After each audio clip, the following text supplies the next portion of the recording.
And once again, I want to say greetings to each and every one of you. Aquaba.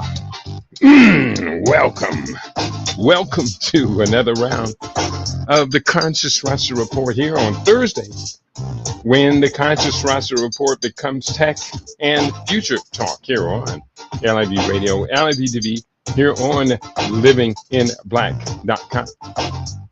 My name is Kedia Wadu, aka the Conscious Roster. Weekday mornings, you and I get together live.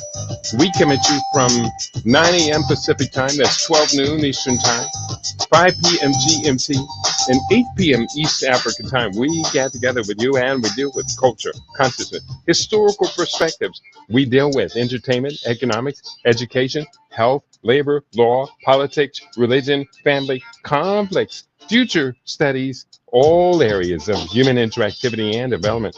Today's date is Thursday, the 24th day of July, 2025 in the Western calendar. This corresponds to the year 6265 in the Kemetic calendar, to which we have realigned our cultural clock. Welcome to the 7th millennium. You have found your family in a peaceful place here on LIB Radio, LIB TV, and livinginblack.com. And you know, this is the last week of the Kemetic calendar, 6265. Next week, we will celebrate the turning of the calendar and the beginning of a new Kemetic calendar year.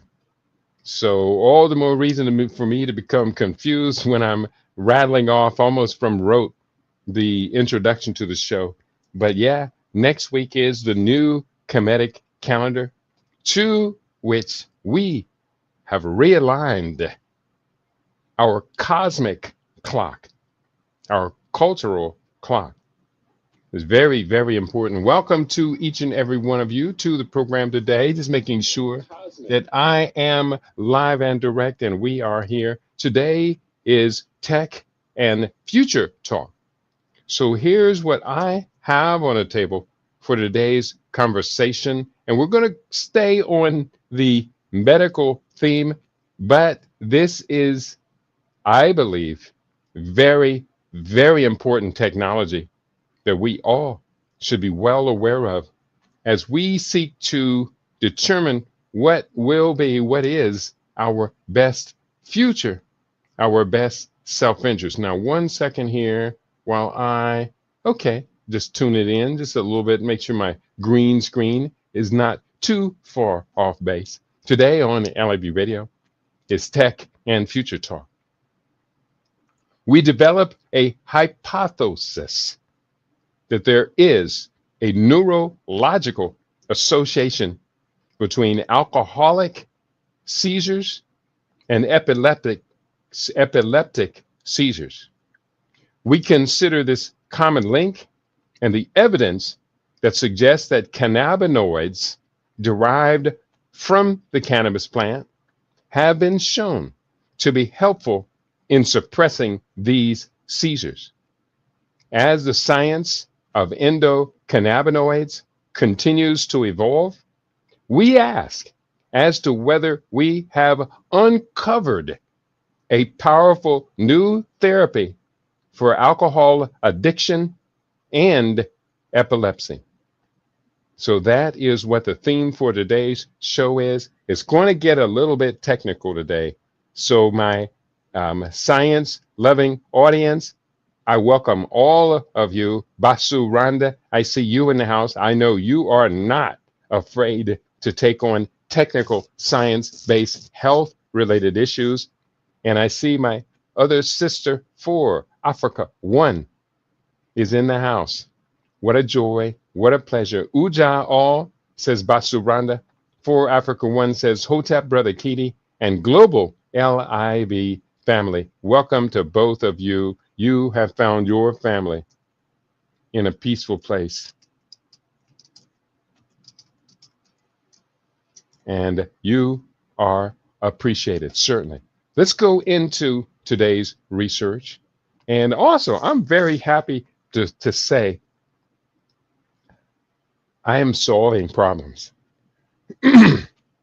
I'm solving problems for you, each and every one of you, but I'm also solving problems for myself, and it is working. It does work. What I do works. Why? Because I study every day. I increase my knowledge base every day, and I also transform my own personal willpower, discipline, resolve, all of the above every day. And so, as a consequence of that, we are transforming, we are ascending once again to our throne. So, I welcome you, Sister Basuranda. I welcome you, Sister Africa One, to sit beside me on your thrones. There's room for everyone's throne. That's who we are. That's what time it is. Let's get into today's investigative research. And I'll also say what I am doing. In the mornings, I drink my mother culture of cider vinegar water. And my first meal of the day,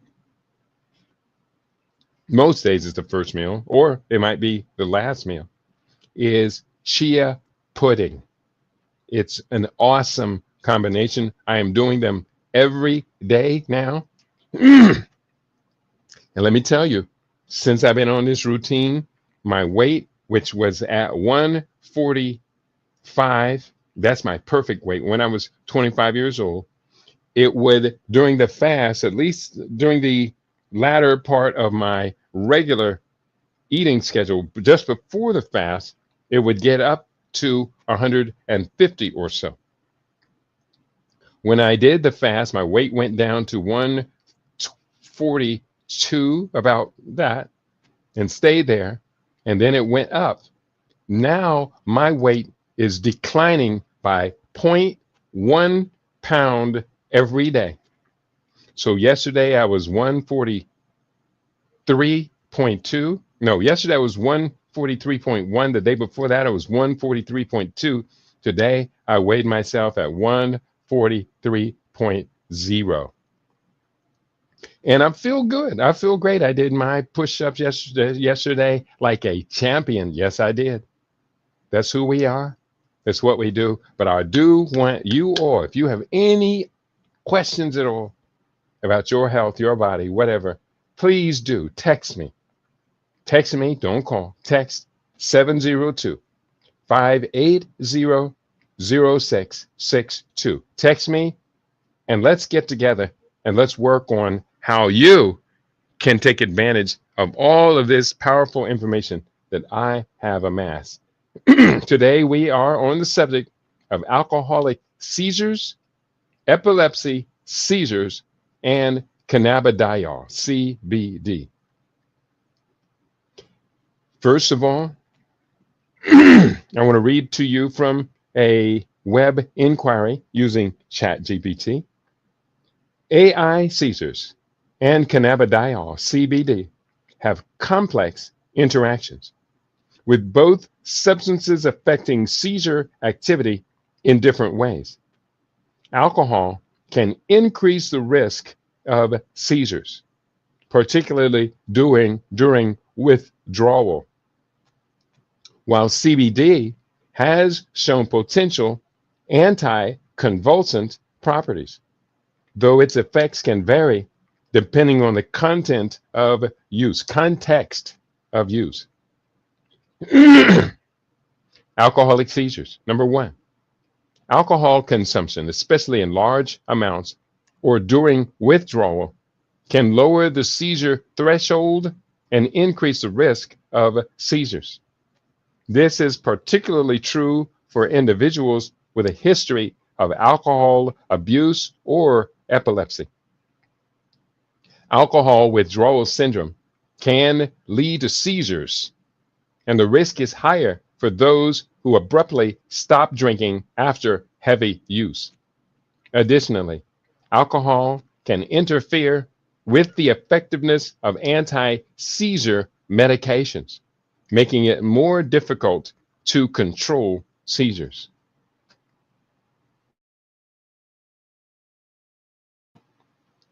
Point two, cannabidiol, CBD. CBD, a non-intoxicating compound found in cannabis, has shown promise as an anticonvulsant.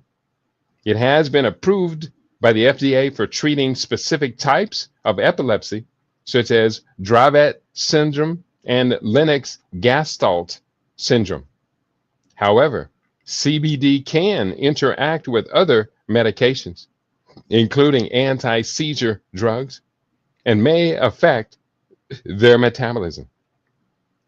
This interaction can influence the effectiveness of both CBD and other medications, making it important for individuals to consult with healthcare providers before using cannabidiol. Very important point.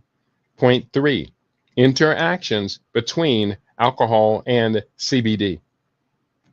While CBD itself may have anticonvulsant effects, its interaction with alcohol is less clear. Alcohol can impair cognitive function and may increase the risk of seizures in susceptible individuals. CBD may also interact with alcohol, potentially affecting how the body processes both substances. However, more research is needed to fully understand these interactions. So if you are considering CBD to control alcoholic or epileptic seizures, this research indicates do not consume alcohol.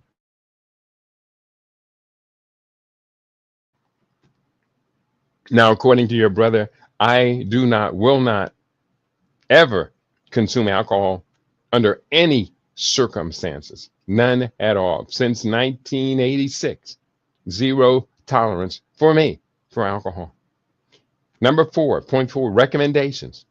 For individuals with epilepsy or a history of seizures, it is advisable to limit alcohol consumption, eliminate it. Limit means eliminate it. And consult with a healthcare provider before using cannabidiol or other cannabis-based products. This is especially important given the potential for drug interactions and the variability in how different individuals respond to these substances. Very important point. Next, I'm going to share excerpts from an article that I have on this topic. And I'm going to go to, where am I going to paste up the article? I'm going to paste it up there. I'm going to paste this article up here for my not Facebook, for my Rumble family. And I'm going to paste it up here for my Facebook family, which is in the house today. Thank you for being in the house. I don't have you signing in, but I would love to hear from you today. So this is going to go up here. It's going to go, and I did paste all of these this morning on the announcement on Facebook.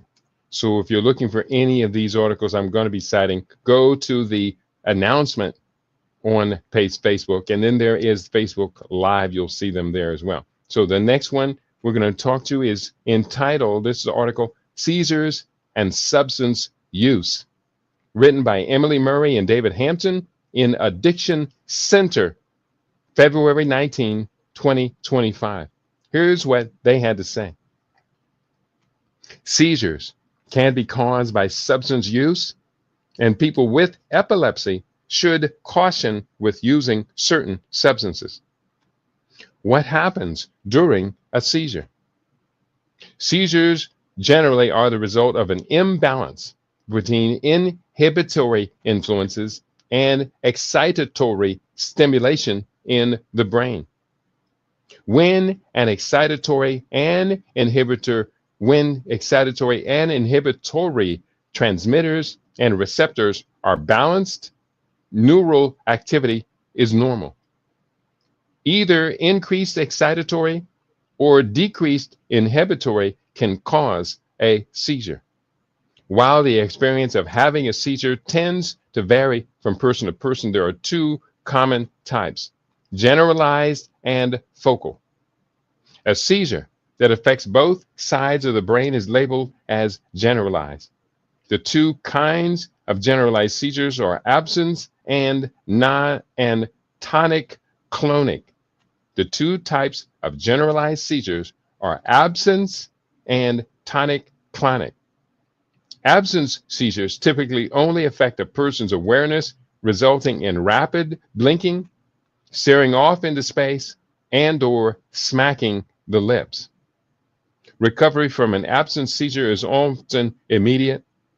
A tonic-clonic seizure is what most people picture when they think of seizures.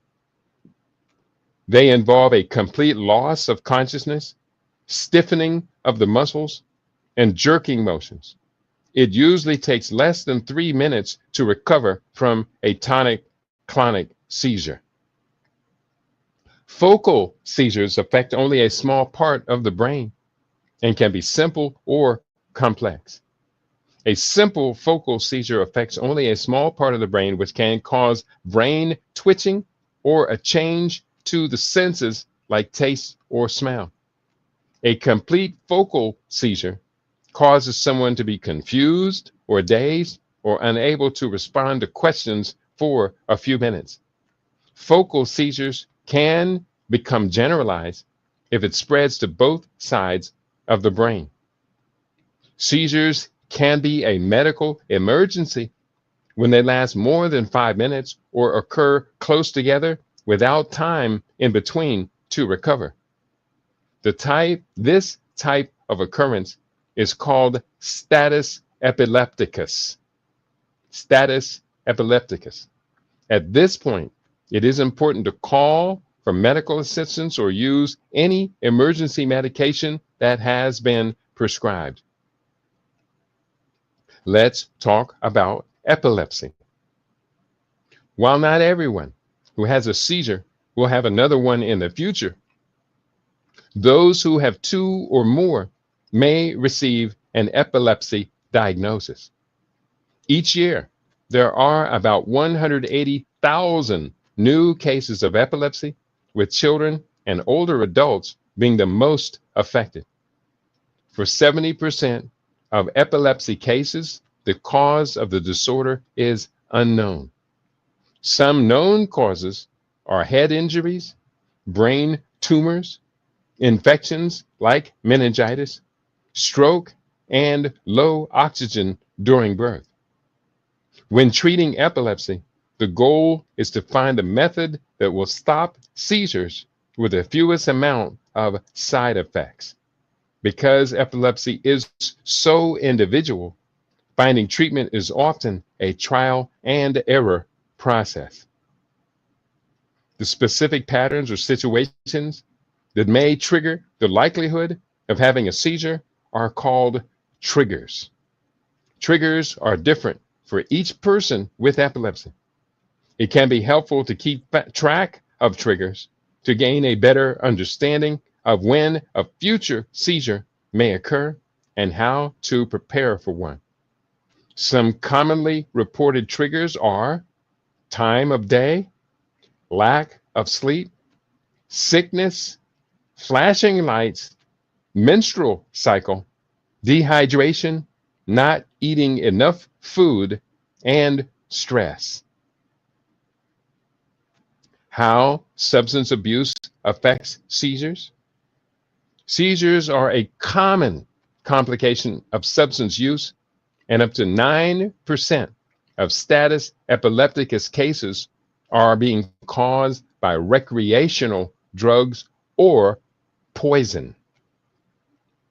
I would say recreational drugs and other poisons. This complication can be the result of substance withdrawal, specifically alcohol withdrawal, which can occur 6 to 48 hours after an individual stops drinking.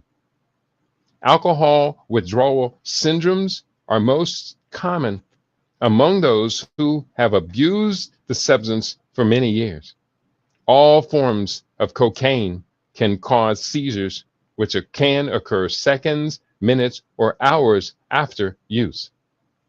Seizures caused by cocaine are uniquely dangerous as they have been associated with fatal heart issues like heart attacks. Other drugs that can cause a seizure are heroin, ecstasy, inhalants, kratom, stimulants, and synthetic cannabinoids. For those diagnosed with epilepsy, substances can be triggers for seizures or affect their prescribed medications. Marijuana can be harmful to a person with epilepsy when they stop using it suddenly. When drinking alcohol, a person with epilepsy can have 1 to 2 drinks safely. That's bad advice. I'm just reading it through. A person with alcohol can have 1 to 2 drinks safely.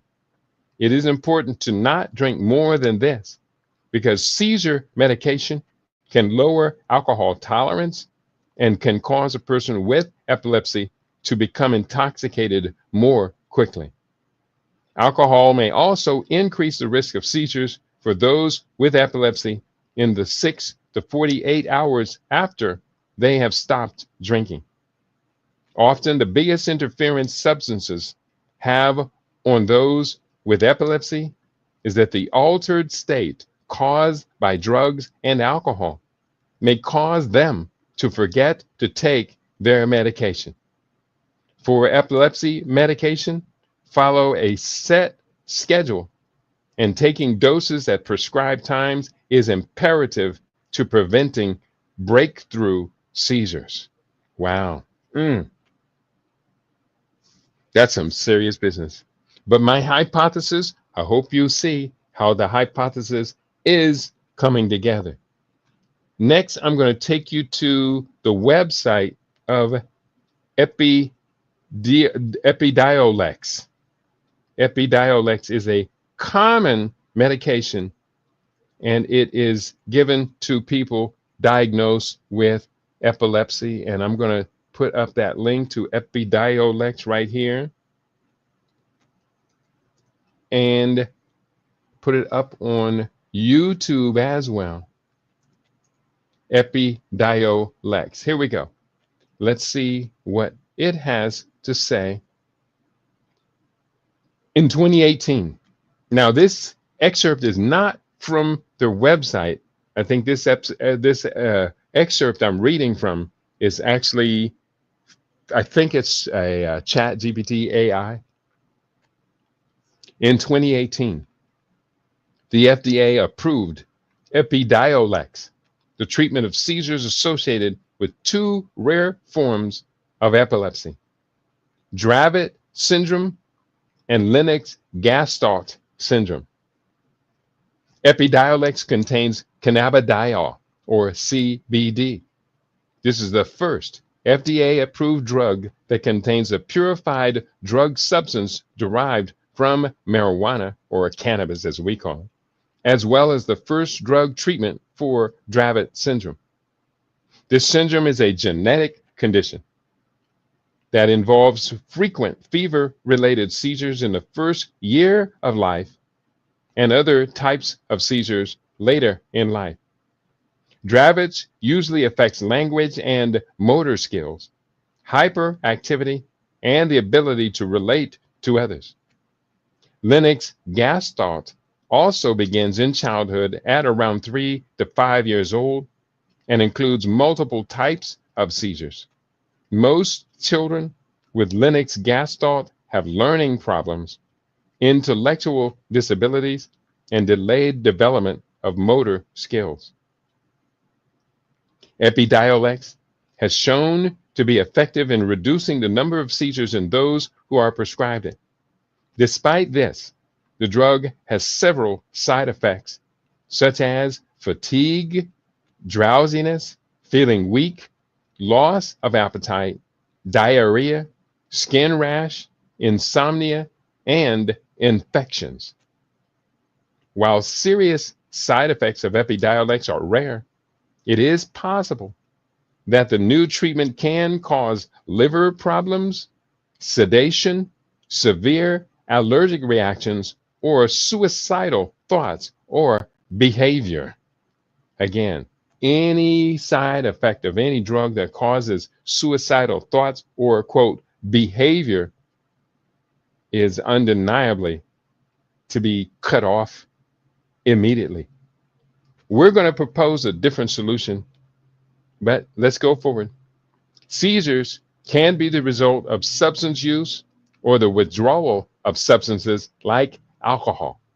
For those with epilepsy, it is important to not allow substance use to interfere with medication schedule, as even skipping one dose can increase the risk of having a seizure. Individuals with epilepsy should also speak with their doctor about what substances are safe to use with their medications.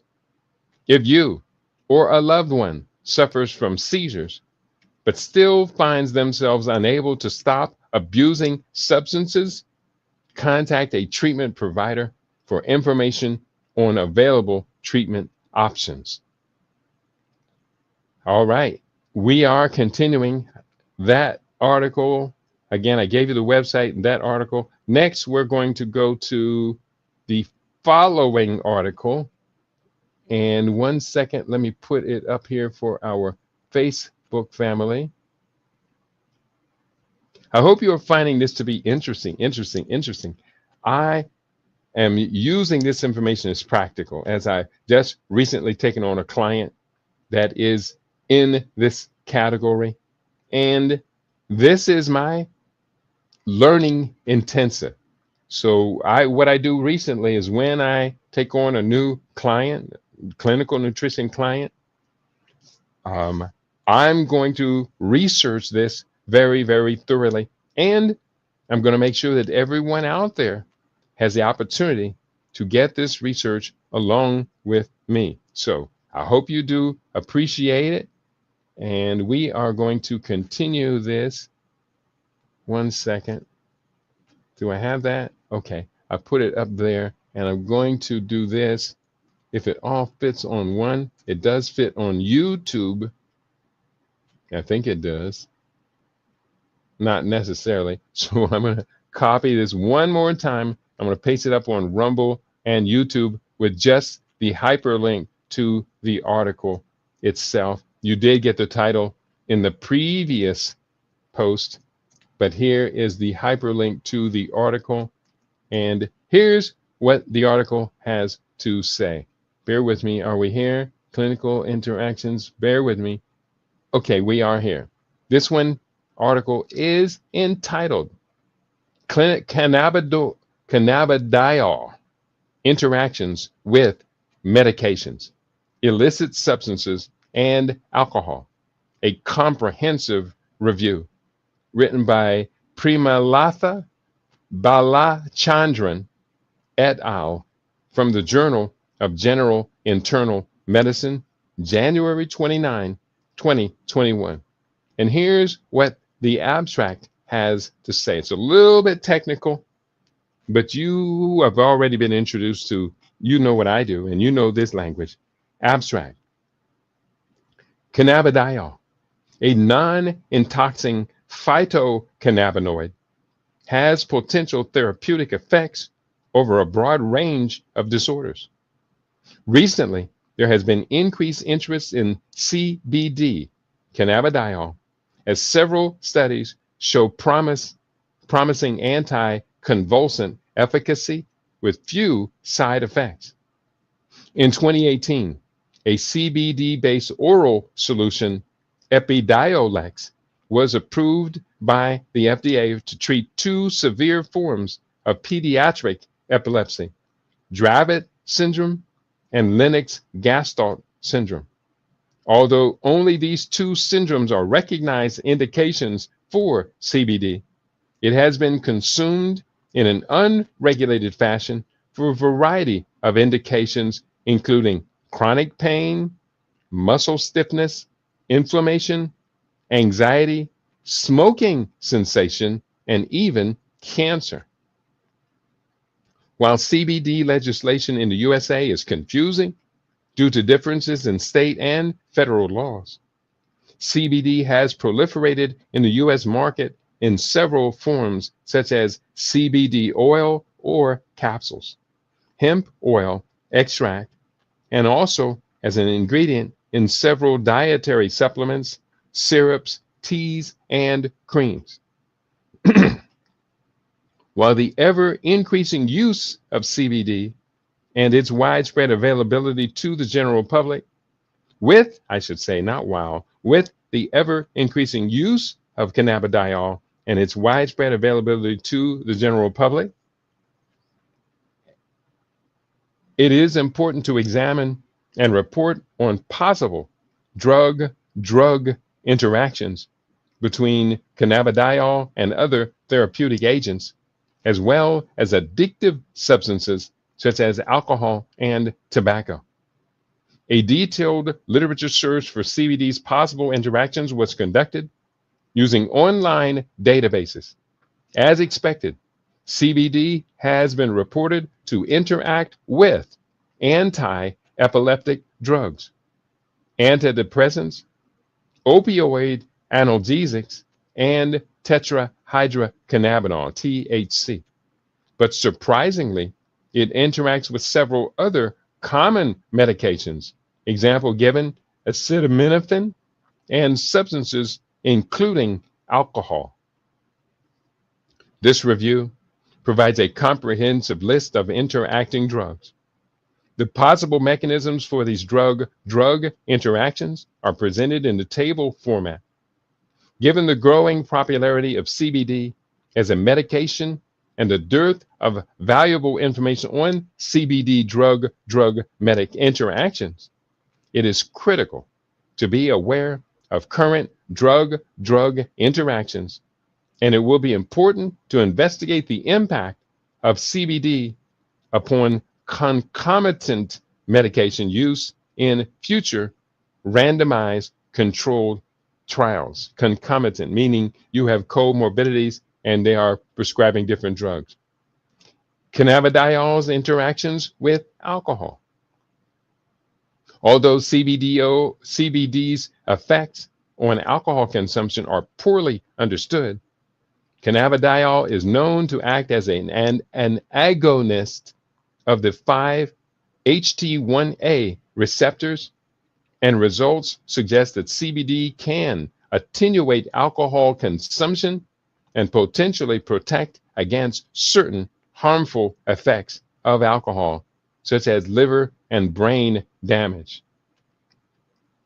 When CBD oil was injected 30 minutes prior to each alcohol binge episode, it protected against hepatic injury as measured by an attenuation in simple markers of liver injury and oxidative stress. Similarly, when CBD was co-administered with ethanol to rats, CBD was able to attenuate alcohol-induced brain damage in the hippocampal and entorhinal cortices. Alcohol-induced cell death was reduced by approximately 60% in both hippocampal granular cells, and the entorhinal cortical pyramidal cells.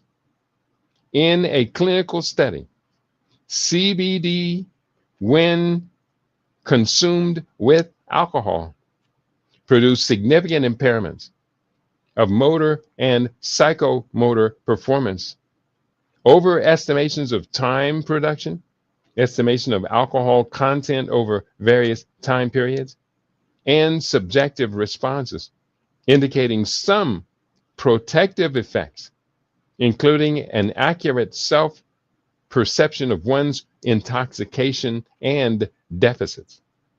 Cannabidiol did not prevent enhanced locomotor response once alcohol sensation had developed. CBD also lowered blood alcohol levels. The timing and dosage of CBD administration could influence alcohol pharmacokinetics. Long-term effects of cannabidiol on alcohol-induced anxiety and impulsivity need further exploration. So here is the conclusion of this peer review article I just shared with you. The conclusion: this review provides an insight into possible and potential interactions of cannabidiol with other classes of commonly used drugs based on the evidence and knowledge currently available. Despite the increased popularity of CBD as medication for myriad medical conditions, the limited availability of applicable pharmacokinetic and pharmacodynamic information highlights the need to initiate prescribing CBD oil using a start low and go slow approach. I'll repeat that. Despite the increased popularity of CBD as a medication for myriad medical conditions, the limited availability of applicable pharmacokinetic and pharmacodynamic information highlights the need to initiate prescribing CBD using a start slow and go slow approach, carefully observing the patient for desired and adverse effects. Further clinical studies in the patient populations for whom prescribing may be considered are needed to derive a better understanding of these drugs and enhance safe and optimal prescribing. Given few existing case reports or clinical trials available on CBD's interaction with other drugs, future research should address and characterize the mechanism of these interactions. The growing popularity of CBD use and the lack of sufficient information on CBD drug interactions make it imperative that we investigate the impact of cannabidiol upon concomitant drug use in future randomized controlled studies. And that becomes very, very important. The problem with the clinical trials in randomized controlled trials, the problem is that it is unethical to do these trials on human beings. So therefore, they have to get drunk beagles, drunk monkeys, drunk rats, and that's very unfortunate. Let's go forward. Anybody talking to me? I'm looking through the YouTube. I don't see anyone talking to me. Is there anyone on the YouTube? Let me figure that out first of all. I'm going to view on YouTube the page. And coming through. It is live. And I do see 2 people have hit the like button so far today. So although I have not heard from you, I do know you are in the house, and that is to be appreciated. So next up, alcohol and marijuana, effects on epilepsy and use by patients with epilepsy. This article written by Elizabeth Gordon, Oren Devinsky from Epilepsia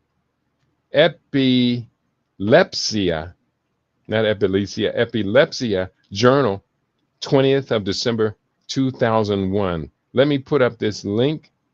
I'm going to put up this link in 2 parts because it is a little bit lengthy. I'm putting it up here for our YouTube family. I'm going to put it up for our Rumble family. That's the title of the article. And then I'm going to put up the link to the article. And that's going to come up right now for Rumble. I'm going to put it up on YouTube. And one more time, I'm going to copy the whole thing and paste it up on Facebook, where we are live right now. If you're on Facebook and you're listening to us live, can I get you to drop a word, drop a little hint in there? Let me know. I do see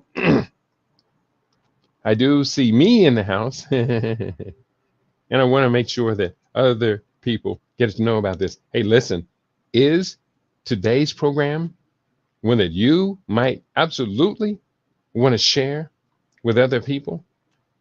I hope so. I hope so. This article, again, from the Epilepsy Journal, December 20th, 2001, written by Elizabeth Gordon and Orrin Devinsky, is entitled Alcohol and Marijuana Effects on Epilepsy and Use by Patients with Epilepsy. Here's what it has to say from the abstract. Summary. We review the safety of alcohol or marijuana use by patients with epilepsy. Alcohol intake in small amounts, 1 to 2 drinks per day, usually does not increase seizure frequency or significantly affect serum levels of anti-epileptic drugs, AEDs. Adult patients with epilepsy should therefore be allowed to consume alcohol in limited amounts. However, exceptions may include patients with a history of alcohol or substance abuse, or those with a history of alcohol-related seizures. The most serious risk of seizures in connection with alcohol use is withdrawal.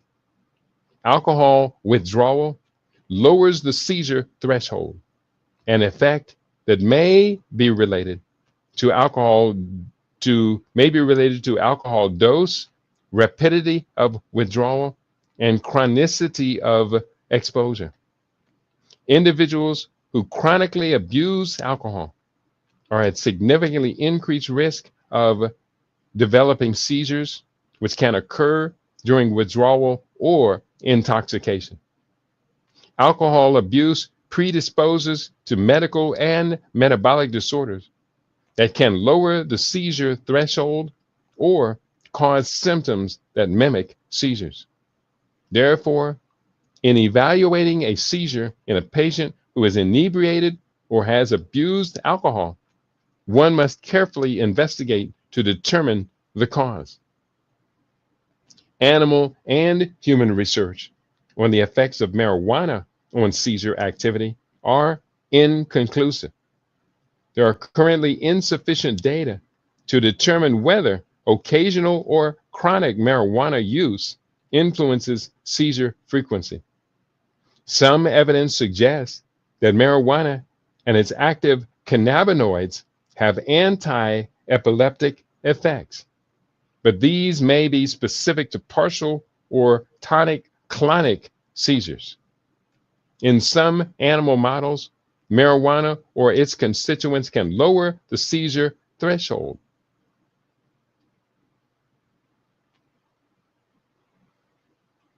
Preliminarily, uncontrolled clinical studies suggest that cannabidiol may have anti-epileptic effects in humans. Marijuana use can transiently impair short-term memory, and like alcohol use, may increase non-compliance with anti-epileptic drugs. Marijuana use or withdrawal could potentially trigger seizures in susceptible patients. And one more article I'm going to refer to, I think I got at least one more. This article is from Epilepsy Society, September 2024, entitled Alcohol, Drugs, and Epilepsy. And I'm going to copy, cut, and paste this one here. I think it will all fit here. Paste it on the YouTube page. I'm going to paste this on the Rumble page. And it all fits there. And I'm also going to paste it on my Facebook page. So here we are. It's entitled, once again, Alcohol, Drugs, and Epilepsy. Here's what they have to say. Whether to drink alcohol or take recreational drugs is a personal choice. But it is worth knowing the possible effects they could have on your epilepsy. Alcohol or recreational drugs can cause epilepsy in some people. Question: can I drink alcohol if I have epilepsy? Response: drinking alcohol is a personal choice, and the effect of alcohol varies from one person to another. Some people find that they are okay to drink, while others find it makes their seizures worse.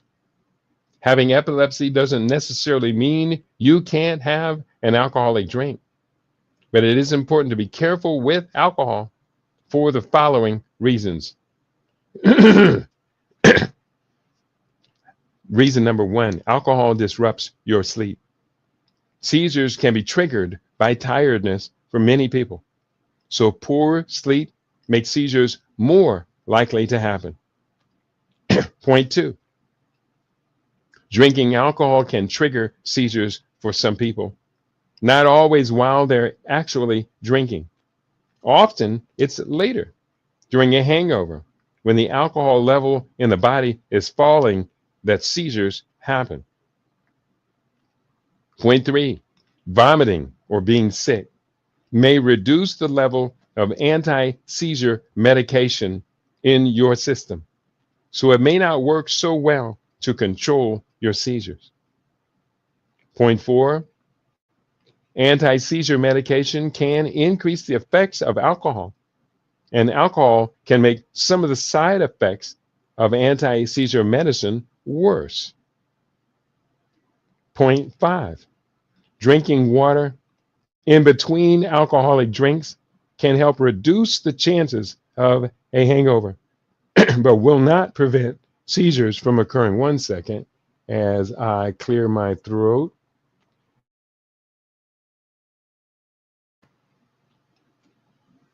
Again, let me repeat: drinking water in between alcoholic drinks can help reduce the chances of a hangover, but it will not prevent seizures from occurring. The patient information leaflet that comes with your anti-seizure medication should say if alcohol is not recommended. You could ask your doctor or pharmacist if you are not sure. Next, it goes on to talk about alcohol misuse.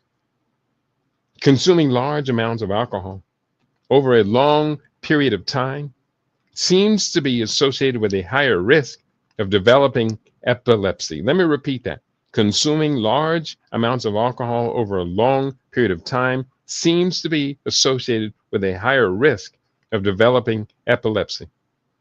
Research has found that the risk of epilepsy increases as alcohol consumption increases. Alcohol withdrawal syndrome is a condition that occurs after someone suddenly stops drinking alcohol after drinking it heavily. This condition may cause mild symptoms at first, such as headaches, anxiety, stomach pain, and being unable to sleep properly. But it could go on to cause more serious symptoms, such as epilepsy. Because of the risk of seizures and other symptoms, anyone with epilepsy, let me get this right.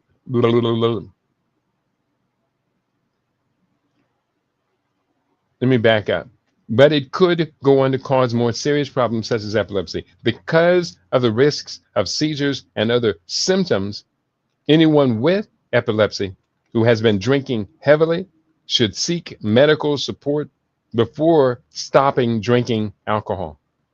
Sudden, unexpected death in epilepsy, SUDEP, sudden, unexpected death in epilepsy is rare and is when someone who has epilepsy dies suddenly and no other cause of death can be found.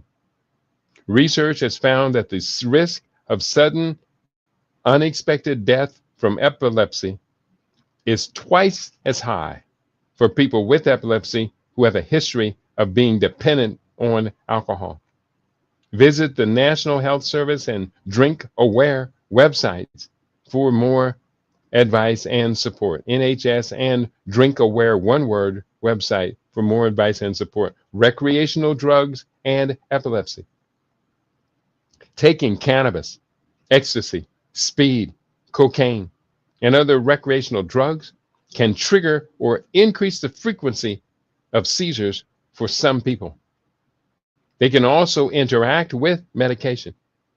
Taking recreational drugs increases the risk of seizures and of mental and physical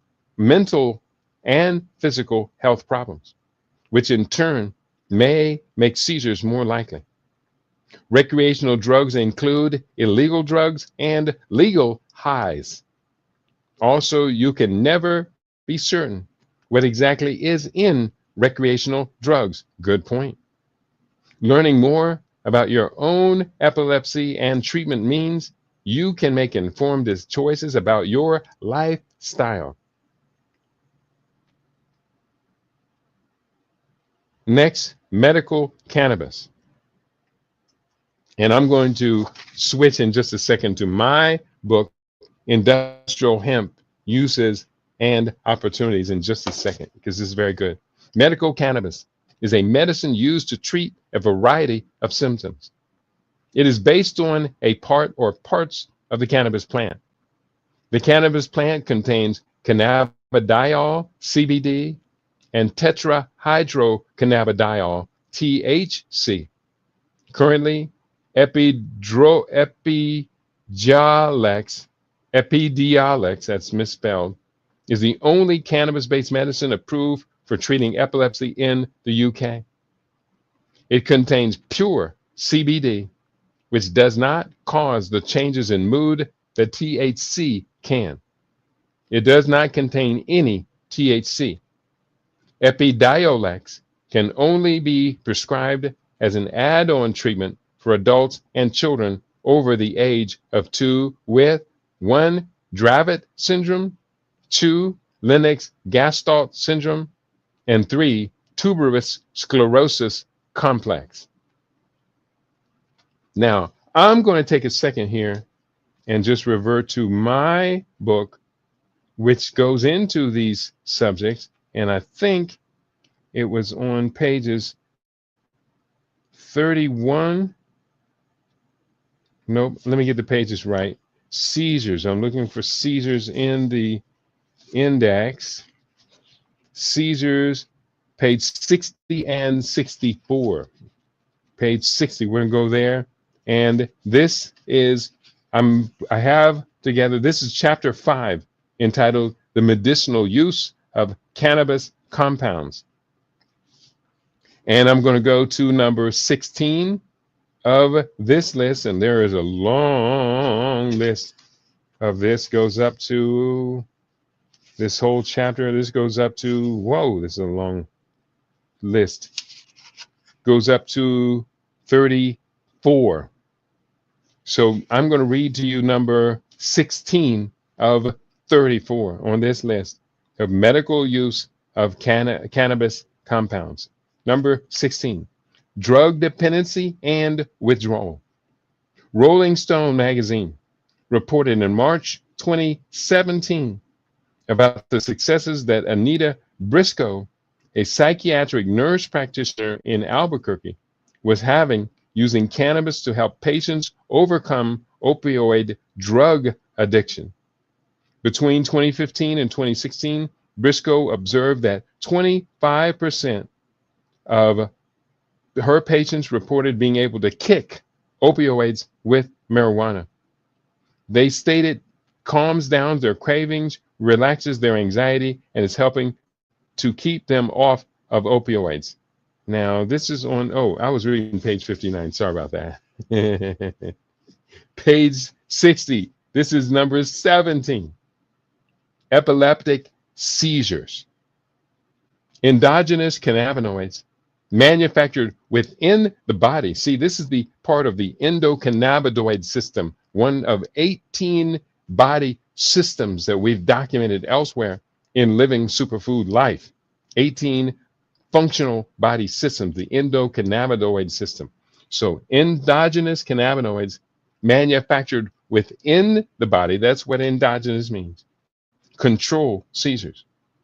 Research has shown that cannabis-derived tetrahydrocannabidiol similarly binds to the same brain cell receptors as naturally occurring endocannabinoids, thus controlling excitability and regulating relaxation. In laboratory studies, marijuana extract and synthetic analogs of tetrahydrocannabidiol have been shown to suppress seizures amongst epileptic laboratory rats of for 10 hours. So that's not bad. We're going to go to page 64 next, and we are going to share the information on seizure disorders. Number 31. Dravet's syndrome is a rare disease which causes seizures and severe developmental delays. In one documentary, Weed, produced by Sanjay Gupta for CNN, 5-year-old Charlotte Fiji, who has Dravet's syndrome, was given non-psychoactive cannabidiol, and, quote, the drug has decreased her seizures from 300 a week to just one every 7 days. Use, the quote unquote, use of cannabidiol to treat other children with the syndrome has continued to expand. Dravet's syndrome decreased her seizures from 300 per week, decreased them down to one within 7 days.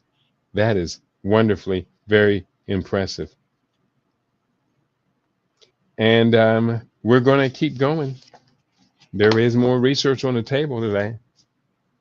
I want to now create a bridge, a link. And I do need to see, let me see if anybody's talking to me, because you know something? I love hearing myself talk almost as much as I love talking with each of you. I have been joined in the web by someone writing as the cannabis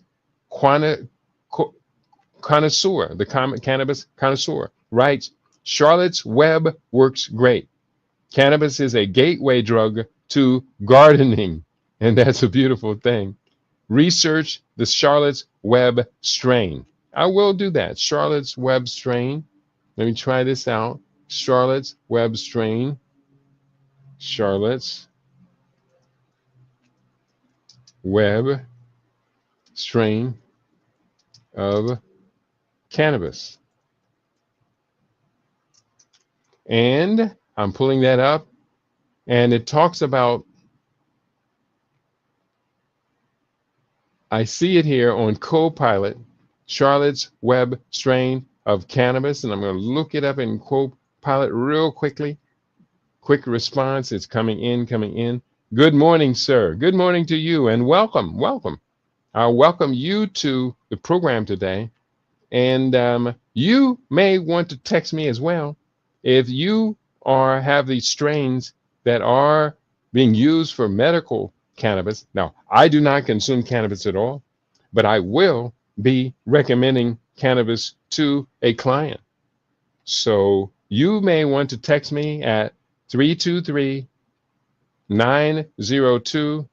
That's not my number. That's the office number. You're going to text me at 702-580-0662. And let's see what we can do, you and I can do, to help this client out. Okay?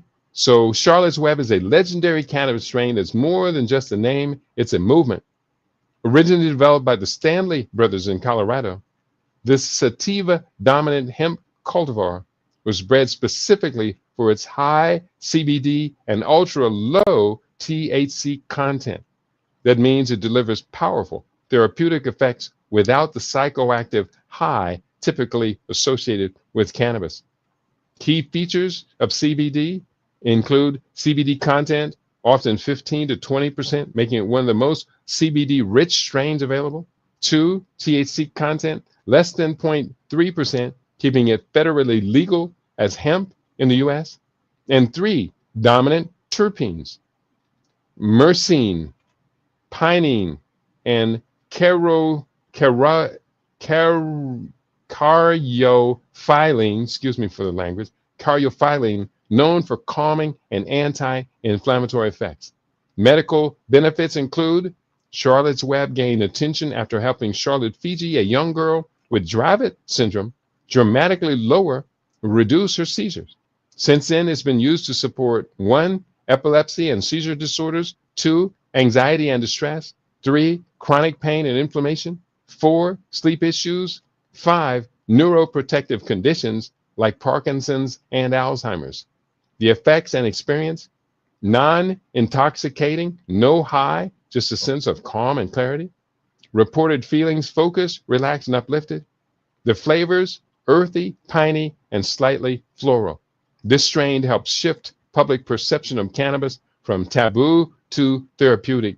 If you're exploring CBD-rich options, Charlotte's Web is a gold standard. Want to dive deeper into how it compares? That is awesome, awesome, awesome. Thank you so much. And the Cannabis Connoisseur just put up a website to the Charlotte's Web strain. And I am wonderfully, wonderfully happy that you did get it. And it says, the Cannabis Connoisseur says you can purchase online, or Sprouts carries it. That is awesome. Good, good. Welcome, welcome, welcome. Good info. Welcome to, and let me spell that right. Bear with me. Welcome to the LIB radio family. You have found your family in a peaceful place.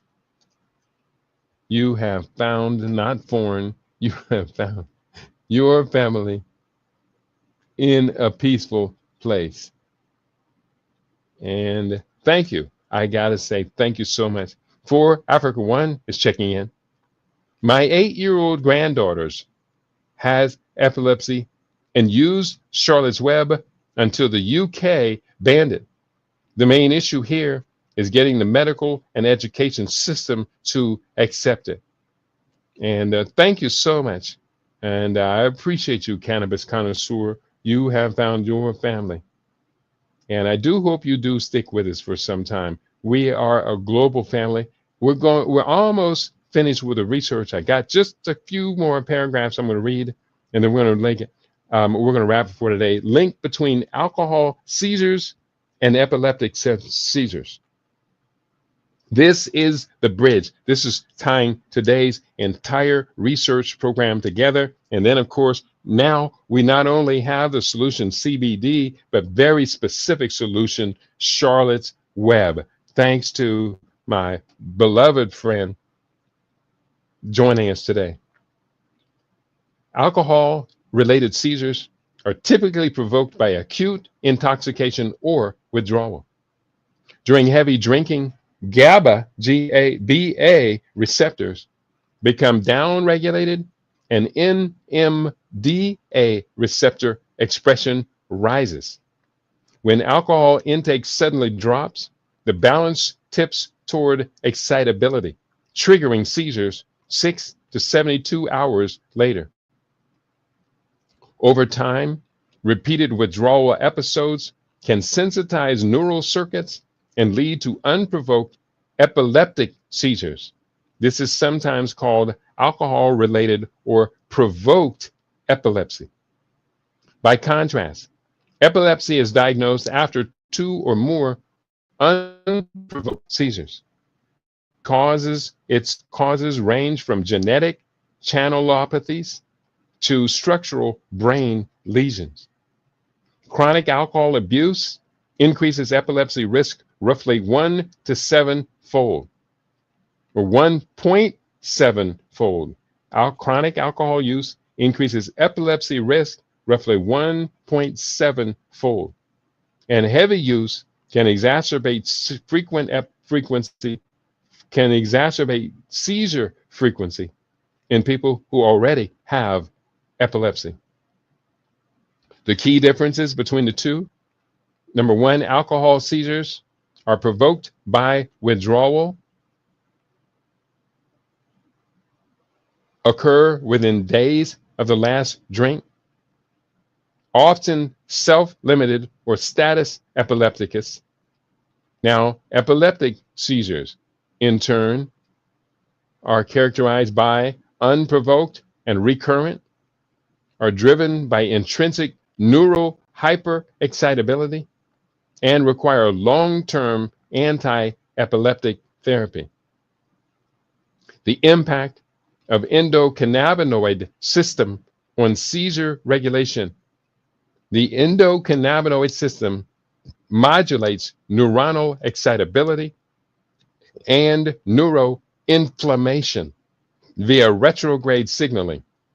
Its principal components are, number one, endocannabinoids, which are made by the body, anandamide, AEA, and 2-arachidonylglycerol, 2-AG. Receptors. The receptors are CB neuronal and CB subtype 1 neuronal and CB subtype 2, which is immune or glial, meaning of the brain cells. Number three, enzymes involved: FAAH and MAGL, synthesis and degradation, and activation of presynaptic CB sub 1 receptors, inhibits glutamate release, and reduces excitotoxicity. In epilepsy, impaired ECS tone, that's endocannabinoid system tone, can heighten neuroinflammation and lower seizure threshold. Experimental evidence shows CB sub 1 activation decreases seizure frequency, while CB sub 1 knockouts have more severe epileptogenesis, while CB1 knockouts have more severe epileptogenesis. Neuroinflammatory mediators like IL-1 beta and TNF alpha also interact with endocannabinoid system signaling, suggesting that restoring ECS balance, endocannabinoid system balance, could both dampen both inflammation and hyperexcitability, meaning it's going to suppress those seizures. Therapeutic potential of hemp-derived cannabinoids. Cannabidiol, CBD, a non-psychoactive phytocannabinoid, has garnered the most attention for anti-seizure effects. Its multimodal mechanisms include: 1, indirect CB sub 1 and sub 2 modulation.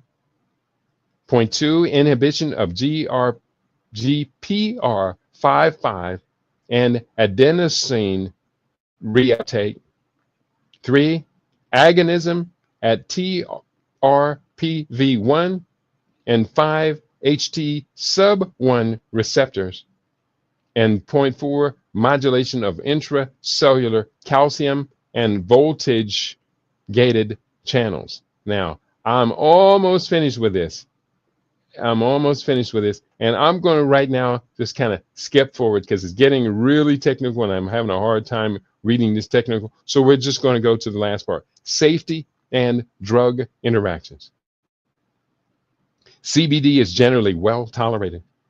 Common adverse events include somnolence, meaning it's going to put you to sleep, gastrointestinal upset, and mild transaminase elevations, particularly when combined with valproate or clobazam. Therapeutic monitoring and gradual titration may mitigate risk. Beyond CBD, future directions include selective CBD sub-2 agonists to target glial inflammation, positive allosteric modulators of CBD subtype 1 for fine-tuned control, gene therapies to restore endocannabinoid system enzyme balance, and precision endocannabinoid system biomarkers to predict treatment response. Exploring these avenues could unlock new endocannabinoid system-based strategies for both alcohol-induced and unprovoked epileptic seizures.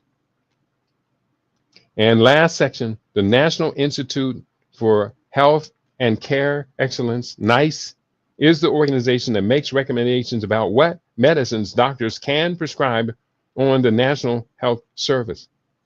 NICE recommends that Epidiolex is only used to treat the conditions above if 2 other anti-seizure medications have been tried and they have not controlled the seizures.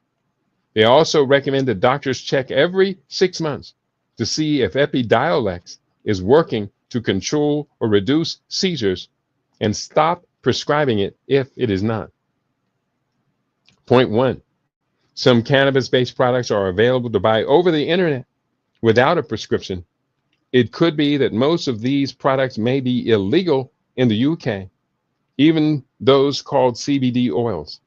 It is possible that they may contain THC and may not be safe to use. Point 2, some health stores sell certain types of CBD.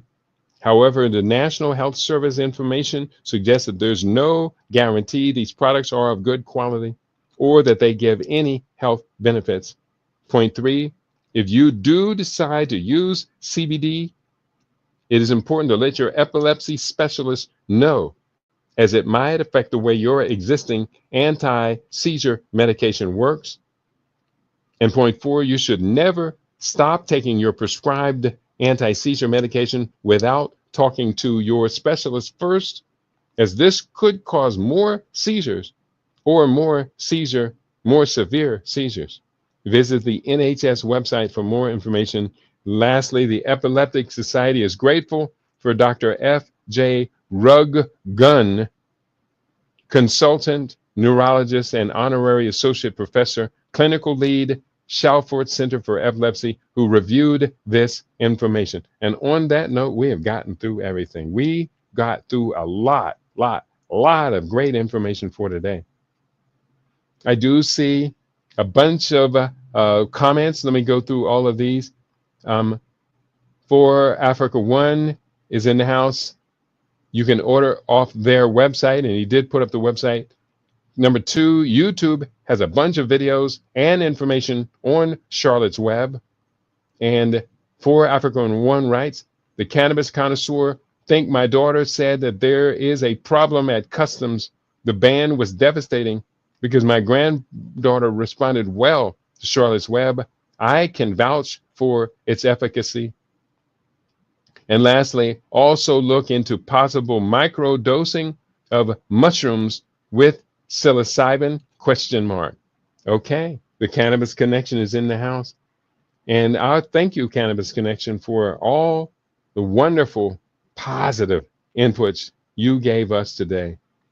And if you would like some, let me know. I will shoot you by email of how to get that information on the psilocybin.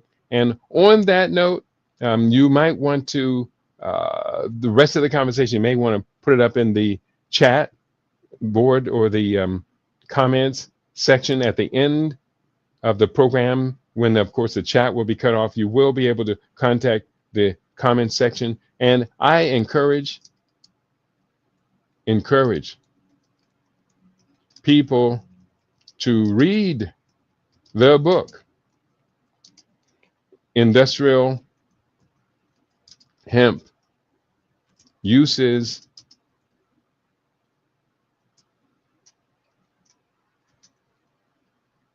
and Opportunities. Available at my website, and that is http://keidi.biz/CRP2012. And that's a good book. I do highly recommend it.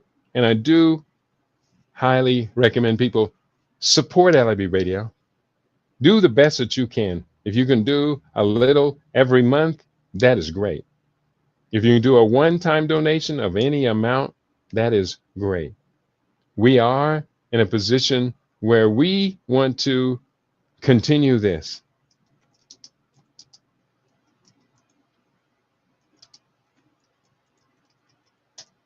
And so, on that note, I want to thank you all for being a part of what we do here on libradio.com. We are a family, a global family, and we're looking out for each other. We're doing the best we can to do the best we can. If you or someone else you know has substance abuse problems and is on track to or is already an alcoholic, they need to stop this as soon as possible. And as of today, I consider myself to be more and more qualified to be able to relate to each and every one of you. Basu Randa, you get the last comment for today. She writes, psilocybin and its effects is a topic of research I would love to engage in. That is a good topic. Maybe we'll pick that up again in the coming week or so.